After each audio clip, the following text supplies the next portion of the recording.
1991 की gulf war में एक अजीब चीज़ हुई। इराक के पास पावरफुल रेडार सिस्टम थे, लेकिन इसके बावजूद भी अमेरिकन एयरक्राफ्ट्स उसकी हदूद में घुस गए। जबकि रेडार सिस्टम्स एक्टिव थे, एयर डिफेंस रेडी थी, लेकिन फिर भी कुछ एयरक्राफ्ट्स डिटेक्ट ही नहीं हुए। बाद में पता चला कि ये कोई नॉर्मल एयरक्राफ्ट्स नहीं थे, ये थे स्टेल्थ फाइटर जेट्स। लेकिन अब सवाल यह है कि इतना बड़ा एयरक्राफ्ट रेडार सिस्टम से छुप कैसे सकता है। इसके लिए हमें सबसे पहले रेडार को समझना ज़रूरी है।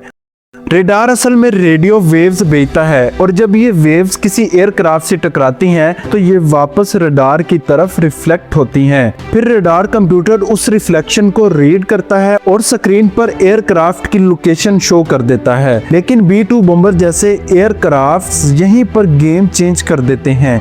नॉर्मल एयरक्राफ्ट की बॉडी कर्व्ड होती है, जिसकी वजह से रेडार वेव्स रिफ्लेक्ट होकर सीधा रेडार की तरफ वापस चली जाती हैं। और दूसरी जानिब स्टेल्थ एयरक्राफ्ट की बॉडी इंजीनियर्स इस तरह डिजाइन करते हैं कि रेडार वेव्स रिफ्लेक्ट होकर सीधा वापस ना जाएं। इस एयरक्राफ्ट की बॉडी पर स्पेशल एंगल्स होते हैं, और जब रेडार वेव्स एयरक्राफ्ट से टकराती हैं तो वो डिफरेंट डायरेक्शंस में स्कैटर हो जाती हैं, और जिसकी वजह से रेडार को वापसी का कोई स्ट्रॉन्ग सिग्नल नहीं मिलता। इसीलिए रेडार स्क्रीन पर एयरक्राफ्ट या तो बहुत छोटा ऑब्जेक्ट लगता है या फिर दिखाई ही नहीं देता। लेकिन सिर्फ शेप ही सीक्रेट नहीं, स्टेल्थ एयरक्राफ्ट पर स्पेशल कोटिंग होती है। इसे रेडार एब्जॉर्बिंग मटेरियल कहते हैं। ये मटेरियल रेडार वेव्स की एनर्जी को एब्जॉर्ब कर लेता है, यानी कि रिफ्लेक्शन और भी कम हो जाती है। इसी वजह से स्टेल्थ एयरक्राफ्ट की रेडार सिग्नेचर बहुत छोटी हो जाती है। लेकिन एक इम्पोर्टेंट बात यह भी है कि अगर रेडार पावरफुल हो या एयरक्राफ्ट ज्यादा क्लोज हो तो ये डिटेक्ट हो सकता है। स्टेल्थ का असल पर्पस एनिमी रेडार को कंफ्यूज करना और डिटेक्शन को डिले करना है। यानी जब तक एनिमी को एयरक्राफ्ट का पता चलता है तब तक ये एयरक्राफ्ट अपना मिशन कंप्लीट कर चुका होता है। इसी टेक्नोलॉजी की वजह से मॉडर्न जेट्स जैसे F-35 और B-2 बॉम्बर दुनिया के एडवांस एयरक्राफ्ट्स में काउंट किए जाते हैं।